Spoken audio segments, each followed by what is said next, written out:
Bonjour à tous. Alors aujourd'hui, je dois vous souhaiter à tous une joyeuse Saint-Valentin. Valentin de Terni. Valentin de Terni ou Valentin de Rome était un évêque qui, selon la tradition, vécut au IIIe siècle, au début du christianisme, alors que toute l'Europe n'était pas encore convertie. C'est venu plus tard, avec l'empereur Constantin, le christianisme. Mais à ce moment-là, l'Europe était païenne, et l'empereur Claude II le Gothique, n'aimant en rien les chrétiens, et voulant interdire le mariage afin que plus d'hommes soient envoyés à la guerre, est informé des consultations de Valentin qui marie les chrétiens. Il ordonne alors l'arrestation de Valentin qui, emprisonné, guérit miraculeusement de la cécité la fille aveugle de l'empereur Claude, puisqu'apparemment ces saints avaient toujours des pouvoirs magiques, la fille de l'empereur qui tomba bien sûr folle amoureuse de Valentin. Et cet événement engendra la conversion de toute la famille de cette jeune femme appelée Julia. La morale de ce conte serait donc que l'amour conduit au Seigneur. Et si je vous raconte cette histoire, qui est aussi douteuse que tout ce qui concerne l'Église catholique romaine, c'est simplement à titre éducatif. Car les coutumes ont en général au moins un fond de vérité. Et Saint Valentin exista réellement. Il était réellement un évêque. Je crois que c'est tout ce qu'il faut retenir de cette histoire. Je crois que c'est tout ce qu'il y a de vrai dans cette histoire. C'est que Saint Valentin était un évêque du IIIe siècle. Je ne crois pas à la guérison miraculeuse de la fille de l'empereur, mais si, suite à cette guérison, toute la famille se tourna vers Dieu, ce fut historiquement... si suite à la guérison, toute la famille de cette jeune fille se tourna vers Dieu, ce fut certainement à l'exception de l'empereur lui-même, qui était son père, qui fit décapiter, le personnage que l'on nomme historiquement Valentin de Rome. Quoi qu'il en soit, c'est pour ça qu'il est célèbre d'ailleurs, puisqu'il est un martyr, soi-disant, de l'Église. Quoi qu'il en soit, tout cela se serait passé en 269. Et il est toujours étonnant de voir comment certaines légendes peuvent avoir une longue vie pendant laquelle la vérité est transformée et utilisée à des fins complètement commerciales ou encore à la manipulation spirituelle. Personnellement, je pense que si cette histoire était vraie, pour la Saint-Valentin, on devrait vendre une réplique de la tête de Valentino de Terni. Cela nous reviendrait moins cher en rose ce jour-là, mais je pense qu'il est temps maintenant de passer à notre message. C'était juste pour que vous ayez une idée de ce qu'il y a derrière la Saint-Valentin. Donc revenons à la réalité. Pour commencer cette prédication qui s'intitule « La sainteté de Dieu », je crois qu'il est important de définir les termes de la conversation de ce matin. Que signifie exactement le mot « saint » dans la Bible ? J'observe que dans notre propre langue et dans notre vocabulaire, le terme « saint » semble être utilisé, notamment chez les chrétiens, comme synonyme de pureté morale ou de droiture. Et il n'y a rien de mal dans cette définition, qui est juste d'ailleurs, mais il est vrai qu'elle peut induire en erreur, pour la raison que dans les Écritures, le mot « saint » possède deux sens principaux. Nous allons donc commencer par lire le texte de ce matin, puis nous explorerons notre thème qui est donc la sainteté de Dieu. Je vous invite donc à ouvrir vos Bibles dans Ésaïe au chapitre 6, qui est un de mes passages préférés de la Bible parce que c'est un des passages qui m'a le plus marqué lors de ma conversion. Ésaïe, nous allons lire dans Ésaïe chapitre 6 et nous allons lire les versets 1 à 5. Ésaïe 6, versets 1 à 5. L'année de la mort du roi Osia, je vis le Seigneur assis sur un trône très élevé, et les pans de sa robe remplissaient le temple. Des séraphins se tenaient au-dessus de lui, ils avaient chacun 6 ailes, 2 dont ils se couvraient la face, 2 dont ils se couvraient les pieds, et 2 dont ils se servaient pour voler. Ils criaient l'un à l'autre et disaient « Saint, Saint, Saint est l'Éternel des armées, toute la terre est pleine de sa gloire. » Rappelez-vous ce que nous avons dit la semaine dernière. Toute la terre est pleine de sa bonté. Les anges ici nous disent « Toute la terre est pleine de sa gloire. » Les portes du temple furent ébranlées dans leur fondement par la voix qui retentissait, et la maison, le temple, se remplit de fumée.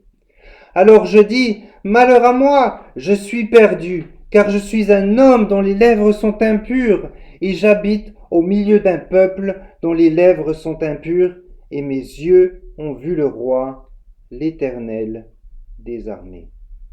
Amen. Je vous invite à prier.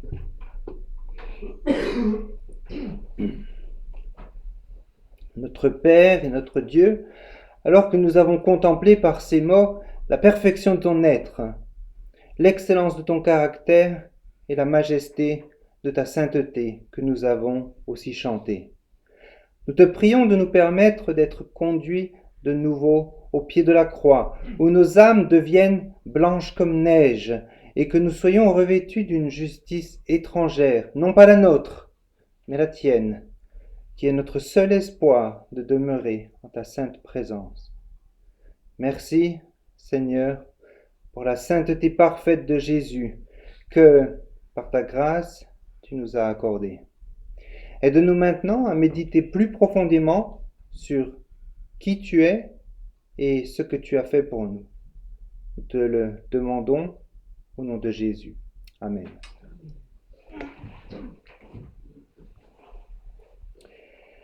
Dans l'Écriture, le sens secondaire de ce mot saint renvoie à la justice et à la pureté personnelle. Soyez saints veut dire soyez purs. Mais son sens premier, le sens premier de ce mot, est celui de la séparation, voire pour employer des mots plus forts. Je crois qu'il est important vraiment d'appuyer ce point et d'utiliser des mots plus forts. Nous pourrions dire qu'il s'agit d'apartheid théologique. Ce qui est saint est autre. Ce qui est saint est différent de tout. Ainsi, lorsque la Bible parle de la sainteté de Dieu, elle évoque avant tout sa transcendance, sa magnificence et sa supériorité absolue sur toute créature. Tout à l'heure, nous avons lu dans les Proverbes que Jésus, le Logos, est au-dessus de chaque atome. De chaque atome. Chaque atome est sous la souveraineté de Dieu. Il n'y a pas un atome libre sur cette planète qui se promène sans que Dieu le commande. Si vous parcourez votre Bible, vous verrez comment le terme saint, qui est employé environ 600 fois dans la Bible Louis II, la façon dont ce mot est utilisé comme adjectif. Premièrement, Dieu est décrit comme saint. Mais on parle aussi du Saint-Esprit, ou encore du Saint d'Israël. Le Saint d'Israël, qui est le Saint d'Israël ? Jésus. Et on constate déjà ici la sainteté de tous les membres de la Trinité. On entend parler aussi dans la Bible de lieux sacrés, de vases sacrés. Lors de la construction du temple, nous parlons aussi de moments sacrés. Maintenant, il était important dans ce thème de la sainteté de Dieu d'aborder un sujet d'une importance extrême pour le chrétien, que Dominique a mentionné tout à l'heure, qui est celui de la Sainte Seine. Le repas du Seigneur étant le centre, avec la parole de Dieu, du culte chrétien. C'est en effet un sujet que nous abordons peu, car lorsque nous communions ensemble, comme nous venons de le faire, ce n'est pas le moment de faire un discours théologique, c'est un moment pour communier. Et pour cette raison, par manque d'enseignement, il arrive parfois que les chrétiens oublient partiellement ce qu'ils sont en train de faire lors de ce moment spécial, parce que nous agissons, mais que ce n'est pas un moment d'enseignement. L'enseignement est séparé. Et comme nous agissons, parfois nous négligeons l'enseignement parce que nous pensons que nous faisons la Sainte Seine et que cela est suffisant. Je comparerai cela avec ce passage dans 2 Samuel 6, lorsque l'Arche de l'Alliance revient de chez les Philistins qui l'avaient volée. À ce moment-là, elle est acheminée par des bœufs et un des animaux trébuche sur une pierre. Alors Uza, un ami de David, touche l'arche pour éviter qu'elle ne tombe à terre. L'arche va chuter, il tend la main, il la touche pour la rattraper, mais comme vous le voyez sur cette image, il est immédiatement foudroyé à mort par Dieu. Pourquoi ? Pourquoi Dieu foudroya Uza qui voulait simplement que l'arche ne tombe pas à terre? Est-ce que quelqu'un en connaît la raison? La raison est que Uza, à ce moment-là, oublia le commandement de Dieu. Le commandement clair que l'arche ne devait jamais être touchée directement par des mains humaines, mais toujours portée par de longs bâtons enfilés dans des anneaux. Dieu avait donné ses instructions précises dans la loi, dans le livre des Nombres, au chapitre 4, verset 15, puis plus tard, encore une fois, pendant l'Exode, dans Exode chapitre 25. Nous disons en général que Uza pensa que ses mains étaient plus propres que la saleté. Ses mains étaient plus propres que la saleté, c'est-à-dire que ses mains de pécheur étaient suffisamment saines, et j'insiste sur le mot saint. Uza pensait que ses mains étaient suffisamment saines pour toucher l'arche sacrée de Dieu, qui était le trône de Dieu dans le temple. Uza pensa que ses mains étaient plus saines que le sable sur lequel l'arche serait tombée. Et là où je veux en venir, est qu'il s'agit de l'erreur que nous commettons malheureusement souvent avec la Sainte Seine.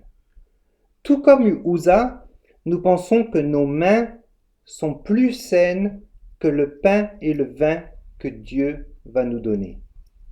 Nous sous-estimons notre péché pendant ce moment particulier où le Seigneur lui-même va nous nourrir et nous transmettre sa grâce.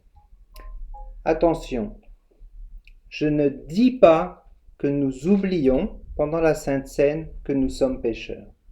Je ne dis pas que nous oublions que nous sommes pécheurs et que je ne dis pas que nous ne nous remettons pas en question pendant ce moment-là. Ce n'est absolument pas ce que je veux dire et ce n'est pas là où je veux en venir. Ce que je crois, c'est qu'à ce moment, nous sommes souvent menés par la chair et non par l'esprit. Par la chair, nous savons ce que nous sommes en train de faire. Nous allons communier. Mais sans l'esprit, nous oublions que nous sommes soudainement face à face au Seigneur. et qu'un événement spirituel, lors de la Sainte Seine, est en train de se produire. Ce qu'il faut comprendre est que la Seine n'est pas une œuvre que nous réalisons, mais qu'elle est une bénédiction que nous recevons. Alors, nous allons passer quelques minutes à réfléchir à cet instant qui est un des moments de notre vie où nous sommes le plus proches de la sainteté de Dieu. Et cela afin d'élargir notre champ de vision et de regarder la scène avec les yeux de l'esprit. Ce que je vais dire maintenant n'est pas le sujet de ma réflexion personnelle, mais l'enseignement fondé sur les apôtres et les prophètes. Vous savez, mon grand-père était pasteur et il me racontait que dans son église, quand il était jeune, il n'y avait qu'un seul service de Sainte Seine par an. Pouvez-vous deviner pourquoi? Car à cette époque, l'Église et les fidèles apportaient une telle importance au repas du Seigneur que le dimanche de la semaine précédant le dimanche de Sainte Seine, il y avait un service de repentance. Et la semaine suivante, toutes les personnes n'ayant pas été présentes au culte de repentance dispensé la semaine précédente n'avaient pas le droit de participer à la scène. Ne nous laissons pas conformer par cette époque, mais considérons pourquoi nos pères et nos anciens donnaient une telle importance, une telle considération à ces choses. Un culte de préparation pour pouvoir avoir une semaine plus tard un culte de Sainte Seine. Et si vous n'êtes pas au culte de préparation, vous ne pouvez accéder au culte de Sainte Seine. Pourquoi nos anciens avaient cette piété face à cette ordonnance de la Seine? Mais je suis aussi de ceux qui pensent que nous devrions prendre ce repas chaque dimanche. Bien que la parole ne nous donne pas d'instruction à ce sujet, que nous le prenions une fois par an, une fois tous les 2 mois, une fois toutes les 2 semaines, une fois tous les dimanches, cela n'a pas d'importance. Nous n'avons pas d'instruction à ce sujet, seulement qu'il nous est dit que les apôtres eux-mêmes brisaient le pain chaque dimanche, et je soutiens que la parole de Dieu est notre exemple en chaque chose. Alors, que signifie le mot « scène » ? Qui peut me dire que signifie le mot scène? On va commencer par là, on va déjà définir les termes. Le mot scène est un ancien mot qui signifie repas. Scène signifie repas. Alors, vous êtes-vous déjà demandé ce qui rend ce repas, cette scène, sainte? Qu'est-ce qui rend ce repas saint? Car nous l'appelons Sainte Seine. Et il n'y a pas beaucoup de choses que nous appelons avec l'adjectif saint. Nous ne disons pas la sainte louange, la sainte lecture de la parole, la sainte prédication, non. Nous arrivons à la Sainte Seine et nous disons maintenant, c'est la Sainte Seine. Qu'est-ce qui rend cette ordonnance sainte? Cette communion est comme un moment sorti hors du temps où nous rappelons à Dieu le sacrifice cruel de son Fils, mais aussi sa glorieuse résurrection. Qu'est-ce qui rend le pain et le vin si spéciaux, après tout? Qu'est-ce qui rend chaque instant de cette ordonnance si particulier? C'est pour ça que je dis que nous marchons par la chair et non par l'esprit. Parce que nous savons et nous connaissons ces choses, mais en connaissons-nous la substance? Nous devons ici nous poser une question sincère et considérer quelle est notre posture et notre réflexion face au repas du Seigneur. La Sainte Seine, contrairement à ce que l'on entend parfois, n'est pas un symbole, car un symbole ne possède rien de spirituel. Un symbole représente bien quelque chose, je vous l'accorde, mais un symbole n'a pas de consistance en lui-même. Il n'est qu'une représentation.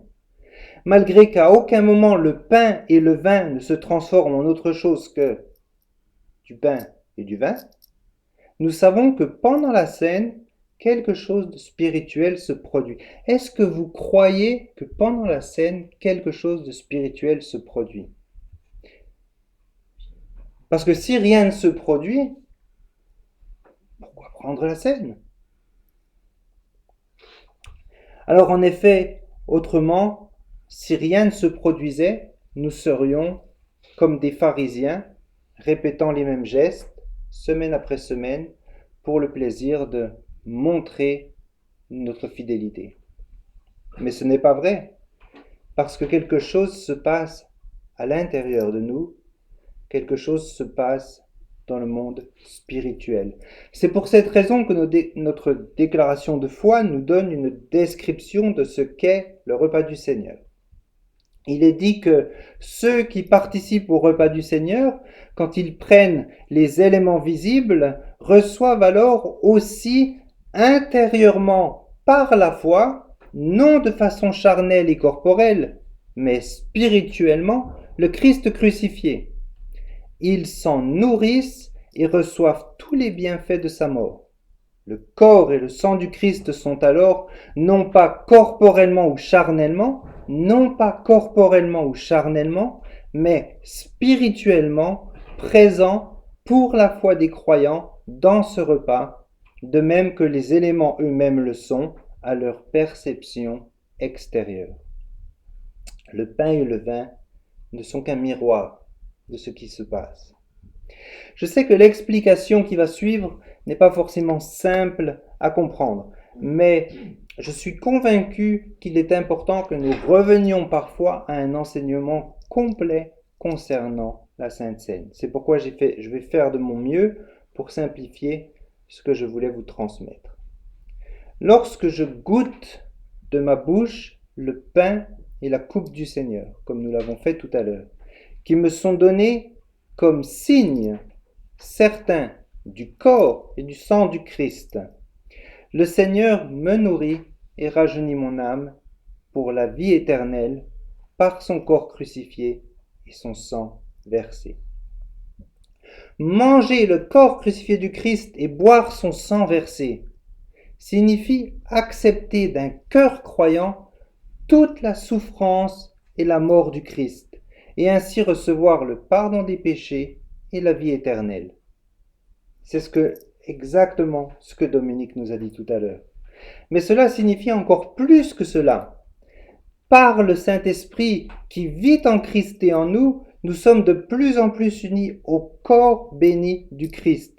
C'est pour cette raison que nous définissons ce moment aussi sous le mode communion, nous obligeant à obéir au commandement de garder le jour du Seigneur pour communier avec les autres croyants, et que nous sommes avertis d'être fidèles dans les réunions du dimanche. Nous ne pouvons pas être chrétiens tout seuls chez nous. C'est une impossibilité.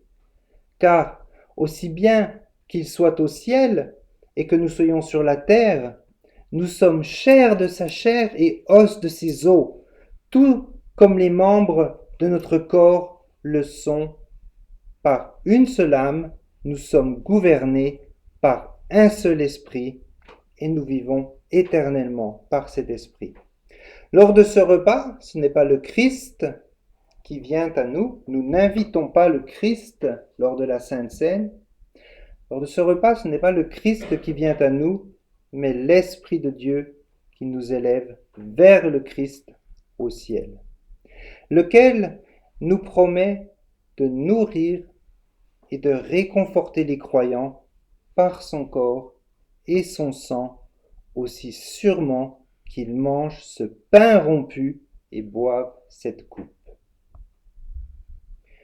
Le Seigneur Jésus veut ainsi nous enseigner que, de même que le pain et le vin nourrissent la vie terrestre, son corps crucifié et son sang versé sont la véritable nature et sont la véritable nourriture est la véritable boisson de nos âmes pour la vie éternelle.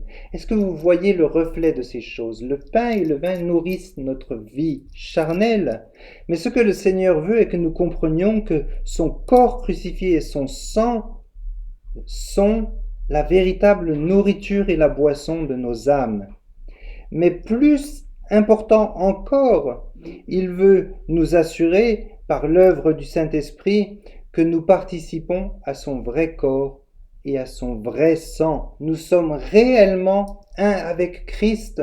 Nous sommes le corps du Christ. C'est une réalité. Et cette réalité est rendue réelle par l'ordonnance de la Sainte Seine.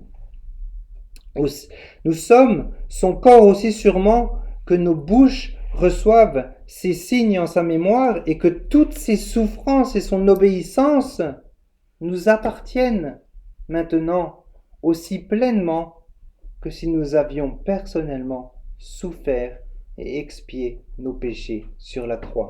C'est ainsi que nous pouvons devenir le corps du Christ, parce que à ce moment-là, il y a le grand échange qui se produit.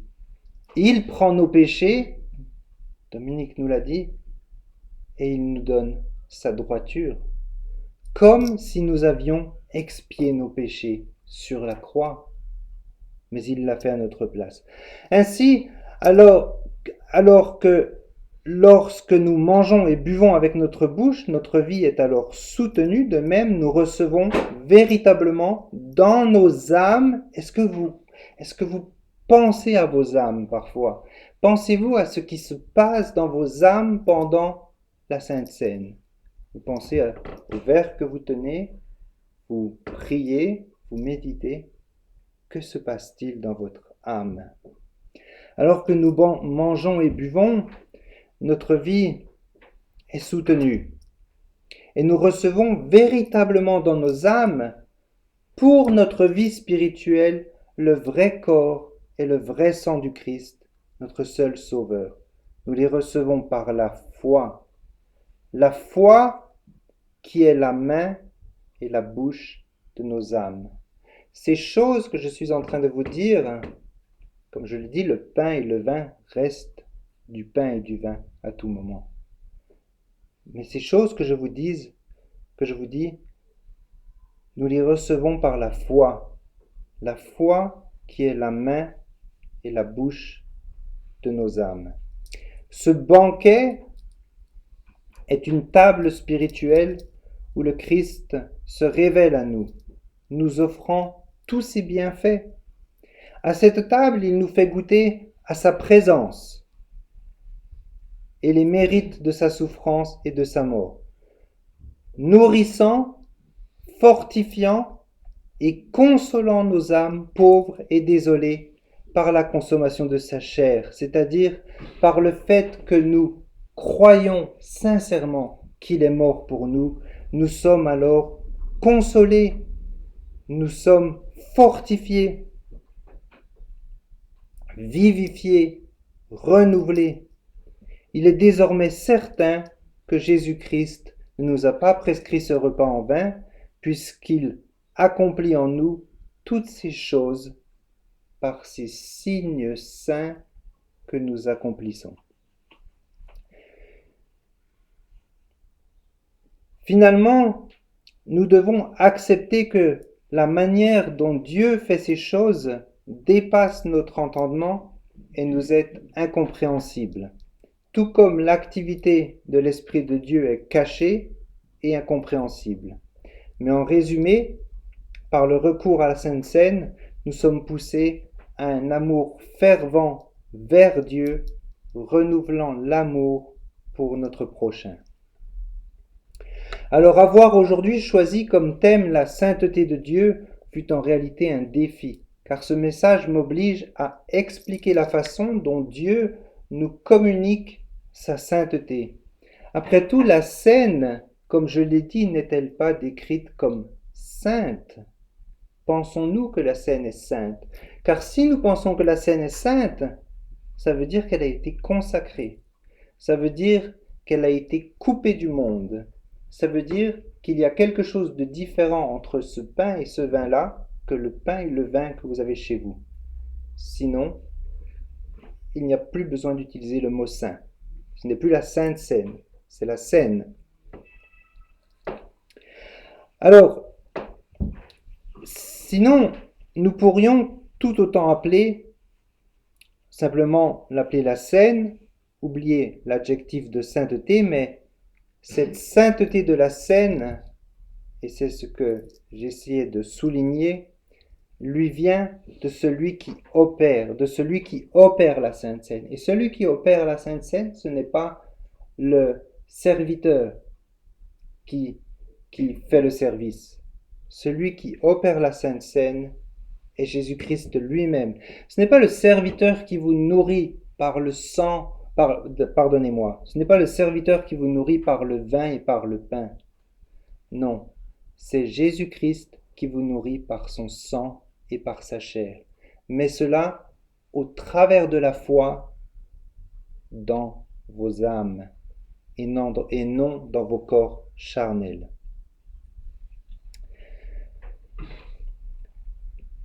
C'est donc lui qui nous nourrit et tout cela nous est communiqué par la présence de Dieu lorsque nous nous approchons, comme tout à l'heure, nous nous approchons comme un seul corps, le corps du Christ. Nous nous approchons de cette table qui fut consacrée par Jésus il y a plus de 2000 ans. Et cela pour le bien de nos âmes. Et pour cette raison, nous devons rester fidèles dans notre engagement avec l'Église. Nous devons rester fidèles envers les frères et les sœurs. Nous ne pouvons pas être un chrétien tout seul. Nous ne pouvons pas être un chrétien isolé. Nous ne pouvons pas être un chrétien chez nous. Nous avons besoin de l'Église et de ce repas. Que nous le prenions une fois par semaine ou une fois par an, nous avons besoin de ce repas. Ou alors, tout comme nous serions dépéris si nous arrêtions de manger du riz, de la viande et de la nourriture, nous mourrions en une semaine, en 2 semaines. Si nous arrêtons de boire, nous mourrons en 1 semaine. Si nous arrêtons de manger, nous mourrons en 1 mois. C'est exactement la même chose avec la Seine. Si nous arrêtons de prendre la Seine, nous mourrons spirituellement. Savez-vous pourquoi les catholiques romains prennent la Seine sous une seule forme, que l'on appelle l'hostie?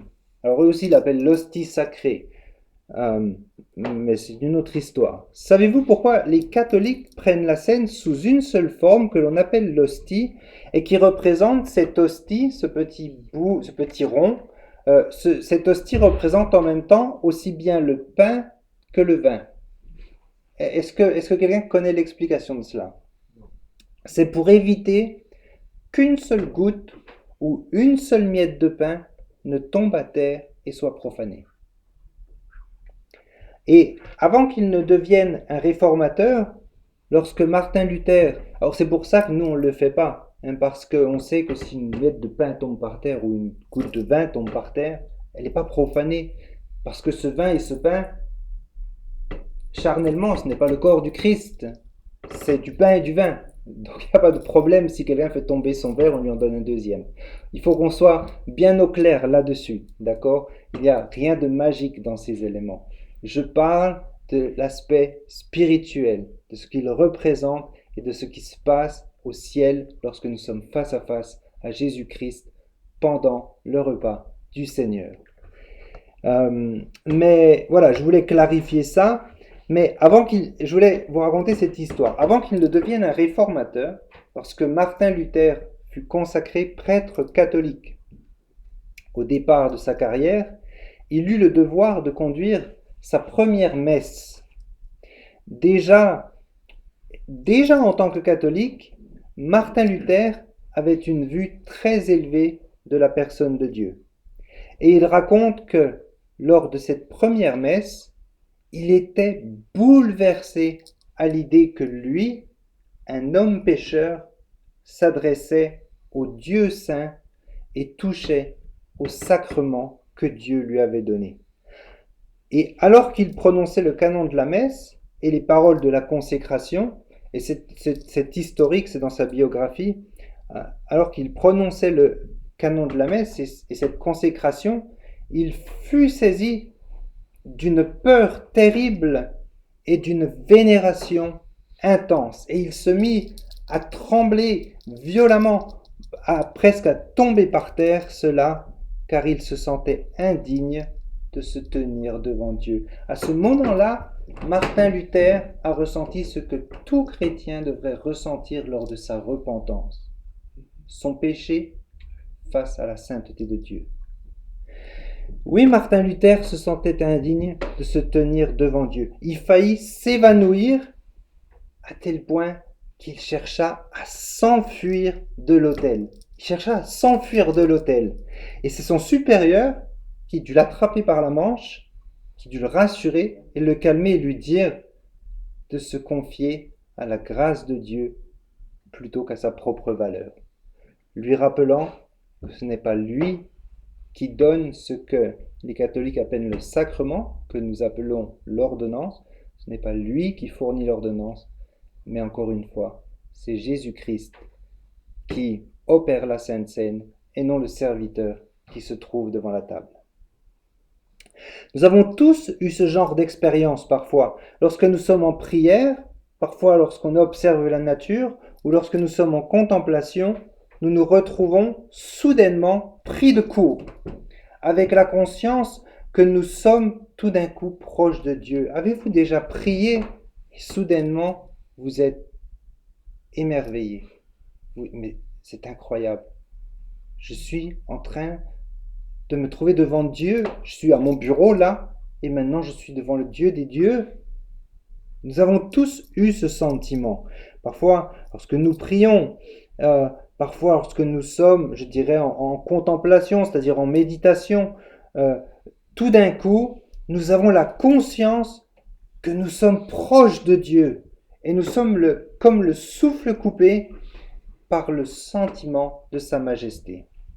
Et je soupçonne que chacun d'entre nous a déjà vécu ces instants intenses de conscience de la présence de Dieu, des moments particuliers qui ne font pas partie de notre expérience quotidienne. Ce n'est pas des choses qui arrivent tout le temps. C'est pas à chaque fois que je prie que je suis tout d'un coup émerveillé par la présence de Dieu. Je recherche Dieu, je pense à Dieu, je prie, je lui parle. Mais il y a des fois où même si je ne fais rien, je me dis zut, je suis face à Dieu. J'ai une conscience, un sentiment qui se révèle à moi, quelque chose que nous ressentons tous parfois, et qui sont des moments particuliers, qui ne sont pas des moments qui arrivent fréquemment. Nous ne sommes pas constamment submergés par ce sentiment aigu de la présence de Dieu. Et pourtant, chaque chrétien sait ce que signifie vivre ce précieux moment de conscience de sa présence. Mais c'est éphémère. Lorsqu'un personnage de l'Ancien Testament avait ce genre d'expérience, bien souvent, il marquait l'endroit de cette rencontre en y construisant un autel. Mais qu'est-ce qui transforme un terrain en lieu sacré? Pourquoi Noé a-t-il marqué par un autel l'endroit où il a débarqué de son arche? Pourquoi Abraham, lui aussi, construisit-il un autel à Dieu? Pourquoi trouve-t-on tant d'autels dédiés à Dieu dans l'Ancien Testament? Ce n'est pas la valeur intrinsèque de ces objets qui les rend sacrés, mais ce qui les rend saints, comme nous l'avons dit, c'est leur contact avec Dieu. Lorsque celui qui est différent et étranger touche l'ordinaire, l'ordinaire devient extraordinaire. Et je crois que c'est une des principales leçons que nous pouvons retenir aujourd'hui. Pour cette raison, lorsque Dieu vous touche, et il vous a touché parce que vous êtes sauvé, vous devenez exceptionnel. C'est la différence entre le profane et le sacré. Vous devenez saint, vous devenez retiré du monde. vous devenez consacrés, un peuple de prêtres et de prophètes. La différence entre le commun et l'exceptionnel, entre le terrestre et le céleste. Le Nouveau Testament nous présente ce caractère de Dieu comme une priorité absolue. Nous pouvons nous poser une question simple tirée de la Bible. Je pars du principe que tous les chrétiens connaissent le Notre Père, que l'on peut diviser en différentes catégories littéraires, l'adresse solennelle, les demandes, la conclusion. Et je voudrais alors vous demander une question. Quelle est la première demande du Notre Père? Que ton nom soit sanctifié. Savez-vous que cette première demande, les disciples, rappelez-vous, les disciples ont vu Jésus manifester sa puissance extraordinaire, ils s'approchent de lui et ils remarquent le lien entre cette puissance et la ferveur de Jésus dans la prière. Et donc ils s'approchent de Jésus et ils lui demandent, Jésus, apprends-nous à prier. Et Jésus répond, d'accord, je vais vous apprendre à prier.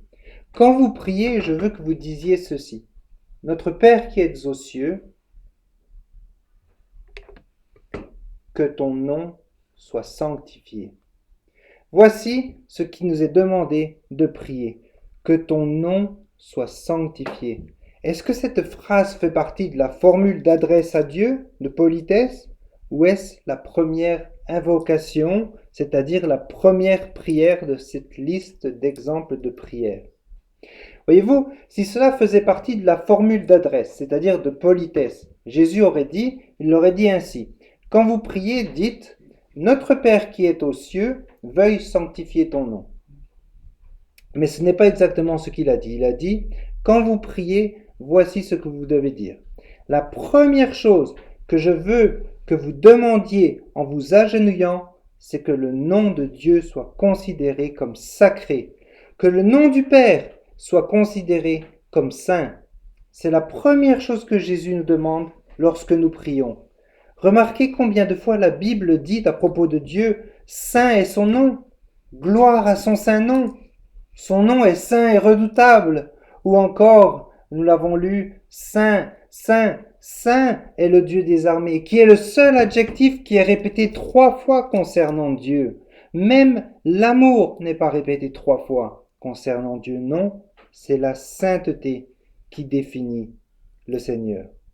Si aujourd'hui, je vous demandais d'ajouter une loi à la Constitution française, et nous savons qu'il y a beaucoup de choses à changer, notamment pour préserver la moralité, principalement la vie de ceux qui n'ont pas de voix, mais peu importe, si je vous demandais d'ajouter une loi à la Constitution, combien d'entre vous déciderait de déclarer qu'il est absolument interdit de prononcer le nom de Dieu en vain? Combien ajouterait cette loi à la Constitution? Et pourtant, c'est une des 10 lois parfaites que Dieu nous a données, marquant la distinction du mode de vie des personnes vivant à l'intérieur et à l'extérieur de l'alliance de grâce. Les personnes vivant à l'intérieur de l'alliance de grâce doivent vivre par cette loi. N'utilise pas le nom de ton Dieu en vain. Jusqu'en 2017, en Alsace-Moselle, blasphémer publiquement le nom sacré de Dieu pouvait être puni d'une peine de 3 ans d'emprisonnement. Jusqu'en 2017. Saviez-vous qu'il y a 20 ans, le mot vierge était interdit à la télévision car jugé trop provocateur et suggestif? Et où en sommes-nous aujourd'hui, honnêtement? Alors, pardonnez-moi si ce message est un peu plus long que prévu, et maintenant je vais conclure. Ce que Jésus nous enseigne dans le Notre Père est qu'il souhaite que son peuple demande en prière que son règne, sa souveraineté et son autorité de roi soient honorés et reconnus dans ce monde et que sa volonté soit faite sur cette terre, tout comme les anges au ciel obéissent à sa volonté en ce moment même. Vous savez, je ne le dis pas explicitement, mais je suis convaincu qu'il y a une progression logique. Nous ne serons pas au ciel, nous serons sur terre sur le royaume de Dieu à la fin. Et je ne crois pas que le royaume de Dieu viendra jamais sur cette terre tant que son nom ne sera pas vénéré par son peuple. Comment est-il possible d'honorer un roi et en même temps de profaner son nom? Comment pouvons-nous honorer un roi et profaner son nom en tant que fidèles faisant partie de l'alliance? Nous ne devrions jamais manquer de respect à la sainteté de Dieu.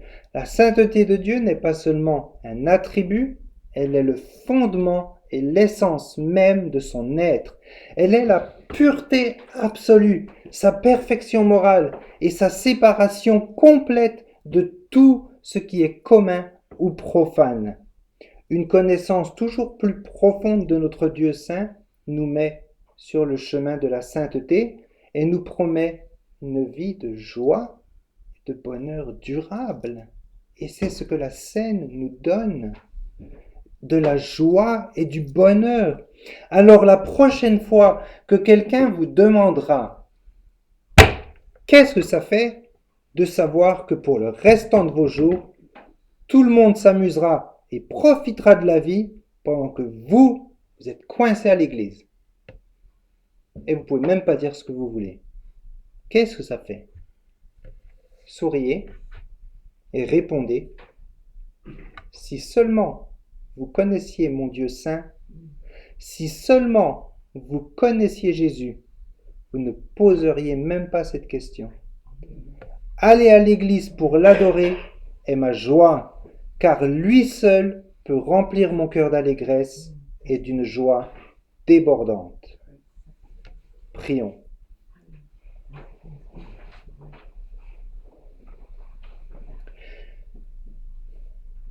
Père, nous nous réjouissons de ce que quelque chose et quelqu'un dans cet univers impur soit non seulement partiellement, mais entièrement saint, saint, saint.